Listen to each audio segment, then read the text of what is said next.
જો મિત્રો, આ છે જગ્યા કૃષ્ણ ભગવાનનો જે જન્મ થયો હતો ને જેલમાં, આ એ જ જગ્યા છે જે કંચની જેલ હતી ને 5000 વર્ષ પહેલાંની જે સ્થાન, એ હજુ એ સ્થાન હજુ ઇમનામ છે હજુ ત્યાં આપણે એના દર્શન તમને કરાવવાના છે.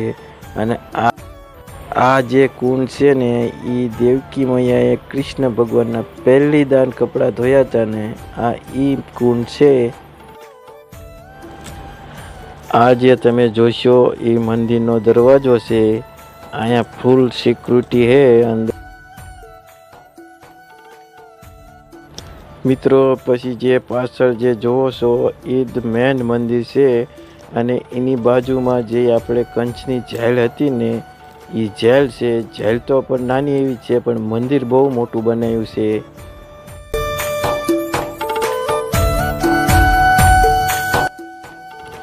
કૃષ્ણ ભગવાનનો જે જેલમાં જન્મ થયો હતો એ 5000 વર્ષ જૂની આ એ જ જેલ છે.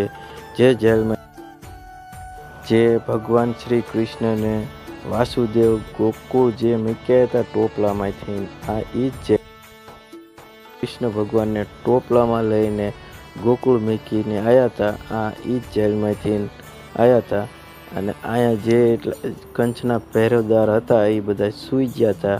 અને રાત્રે અને કંચે જે દેવકી મૈયાના 7 પુત્રો મારી નાખ્યા હતા એ આ જેલની અંદર મારી નાખ્યા હતા. તમે જે દર્શન કરો છો એ 5000 વર્ષ જૂની જે જેલ છે એના તમે દર્શન કરો છો.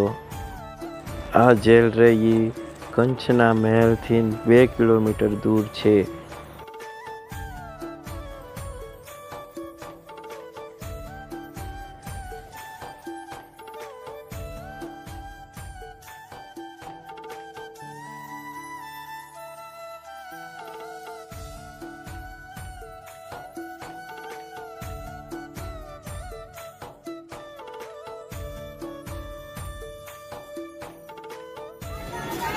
મથુરા હા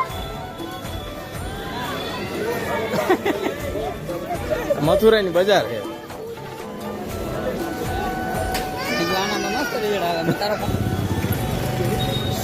સોની ધર્મશાળા.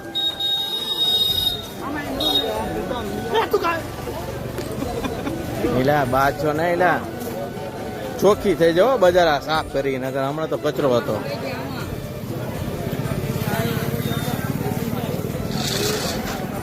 જેવું જેવું દેખાય છે મંદિર બાકી અંદર તો હે ને બહુ સાદા ઘર મશીન વાળા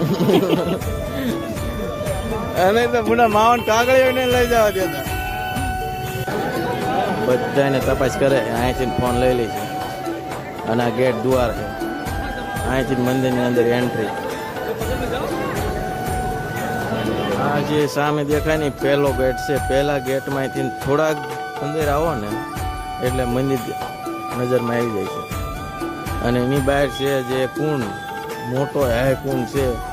એ કુંડમાં દેવકી માતાએ પહેલી દાન ભગવાન શ્રી કૃષ્ણના લુગડા ધોયા હતા.